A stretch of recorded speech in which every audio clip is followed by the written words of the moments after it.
7 ways you can make time to draw. With our busy lives, it is hard to find time to draw. Jobs take precedence, taking care of others, like for example children or sometimes your parents, that takes precedence, and you don't want to just draw any moment when you have lots of people around you, as your sketchbook feels like a private place that you want to keep away from prying eyes. You don't want people looking over your shoulder and commenting, so that limits the number of times you can draw. That is, if you are even in a situation where you can sit down properly and draw. You can't really do that when you're waiting at the bus stop or even in a bus that shakes around.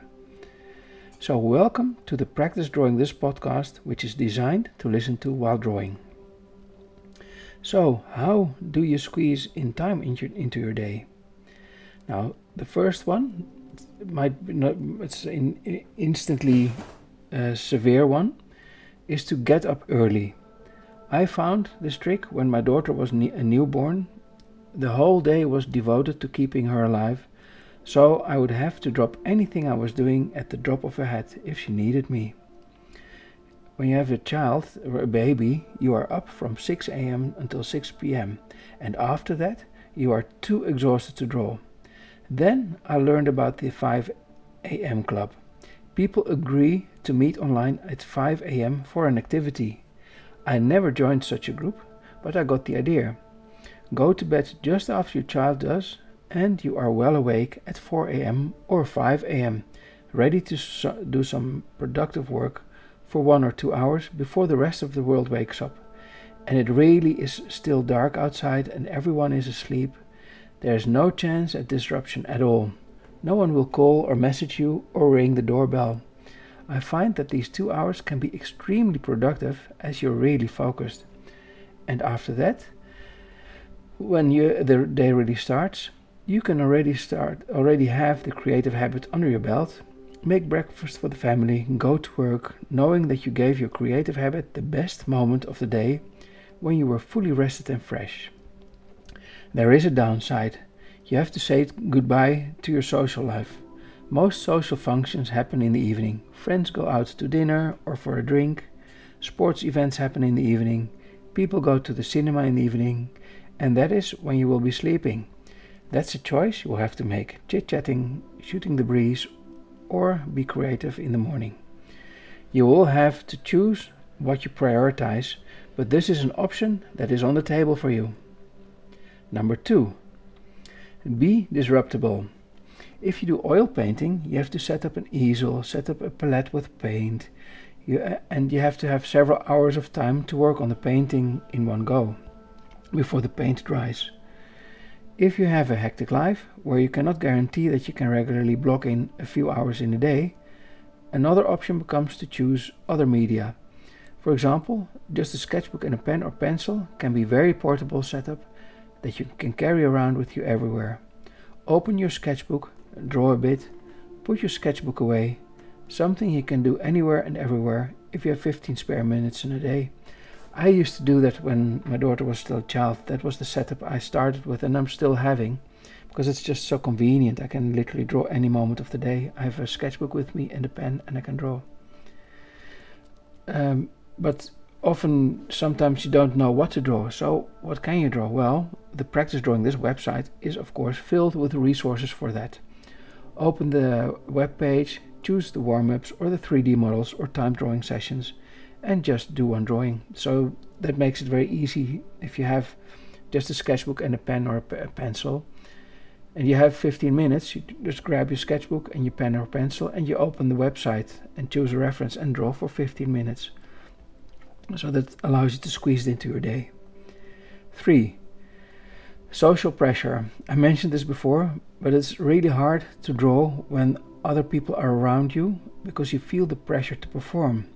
People will look over your shoulders and feel the need to comment on your work and think they're doing you a favor by complimenting you.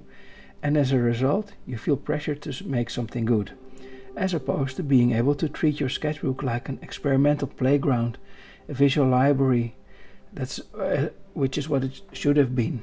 How do you deal with this? One thing you can do is put text on the page next to your drawings. People tend to consider text as something private they are not meant to read. Unfortunately, they don't think the same of imagery. But, our sketchbook, also the drawings are very personal sometimes. So if they see text, they quickly look away. Also, you can split your sketchbook into two, as I do. In the front of the sketchbook, you can do the good drawings, in quotes, and in the back you get to experiment, to try things out, to goof around. The back of your sketchbook will be where the most interesting things happen, by the way. It will likely be your favorite part of the sketchbook. The front of the sketchbook is what you then show to other people when they ask if they can see your sketchbook. They browse until they see the first empty page and will never guess that there is a secret section in the end at the back with all your secrets. Another thing you can do is to find a chair with a wall behind it, so people cannot stand behind you. It's surprisingly often possible to position yourself so that people cannot get behind you and can't see inside your sketchbook. You can often do that in a cafe. Often you have seats against the wall, and then you can sit there and nobody can see what you're drawing. Number 4, prepare. More generally, you can prepare as much as possible to make it easy as possible to start. For on the go, an A5 sketchbook with a pen is what I have. It is light enough that you can easily carry it with you everywhere. It's not so heavy that you will find the urge to leave it at home. With that, I have my mobile phone with the Practice Drawing This website on it for reference images, so that I can start drawing immediately anywhere and everywhere. At home, I tend to have a studio sketchbook, a larger A4 sketchbook, which I don't have to carry around as much as it is at home, so it can be a bit heavier, but it's more pleasant to work on bigger pages because you have more room to let a sketch expand into the space. And I try to have a cleaned up desk and drawing tools ready to be used so that I can just start drawing. It is that much easier to start drawing if you have a space set up where you only draw and that's the only thing you do there, so that if you come there, your instinct is to draw. Keep the space clean so that there are no visual distractions, and keep your drawing tools ready to start. Drawing in your mind, number 5. Who says you need to have drawing tools to draw? I learned about a neat trick that Kim Jong-gi used.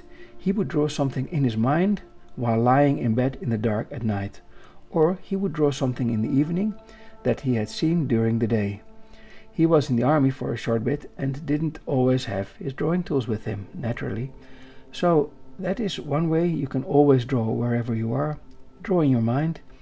It will not improve the dexterity of your hand, but it helps train your brain, which is an important part of your drawing routine. And the great thing about it is that you don't need drawing tools to practice this way of drawing.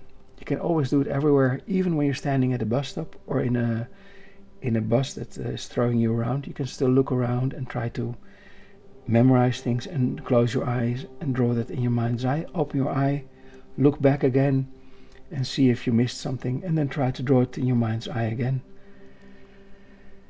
Number 6, get rid of other activities. I know you are on social media a lot. Almost all of us are. When I am in the metro, almost everyone is on the phone instead of, looking around and trying to memorize what things look like, which is what you and I could be doing. Or you could be talking to strangers, etc. But everybody's looking on the phone. Or maybe you play computer games a lot, or maybe you watch Netflix or other films or videos a lot. Maybe you listen to what you can do, is listen to a podcast or audiobook while drawing instead. Like for instance listening to this podcast, which is specifically designed for that, to listen while drawing. I use a calm tone so that it is hopefully pleasing to listen to while drawing. Do this for a week. Keep track of what you spend your time on, dividing your day up into half-hour chunks. Then tally it all up. Sleep, eating, showering, social media, Netflix, being with friends and family, work, school, working out, and yes, also drawing. We have to do so much. It's a miracle we find time in the day anyway. Look at all the time. Look at all the time and all the things you spent it on. You will be surprised, hopefully, and you will find things, hopefully, that you wouldn't miss if you spent less time on them. Then try to cut these out of your life. There are several ways of cutting, for example, social media out of your life. But that may be a subject for a different YouTube video, for a different podcast. Number 7, the fine one. Shut out the outside world. If you have the luxury of having a studio away from work and from home, and can take time away daily from daily responsibilities, that can be a great help, especially if you are alone, if you have no other social obligations. Similar to the 5 a.m. trick, people cannot reach you if you are in a studio without a phone and without the internet. Keep your mobile phone away and turn off internet, unless, of course, you're using your mobile phone to use the Practice Drawing This website for reference, of course. Then it's okay. Or go to artist residencies where you get to shut off from regular life. This can be a more expensive approach, as you will need to rent a hotel or a room or an apartment, but it can be extremely effective. In the end, much of it can be a choice. You can decide to go to bed early and get up early. You can decide to cut out social media. You can decide to have portable drawing tools with you, so you can always draw anywhere where you are and at any moment in the day if you have the time for it. It is not always easy, I'm not saying that. When you're taking care of others specifically, it can be near impossible to find the time. But all you need to keep a candle burning is maybe 50 minutes in a day. Do try to find that time, because it can be incredibly hard to return to drawing after a break. Thank you for listening.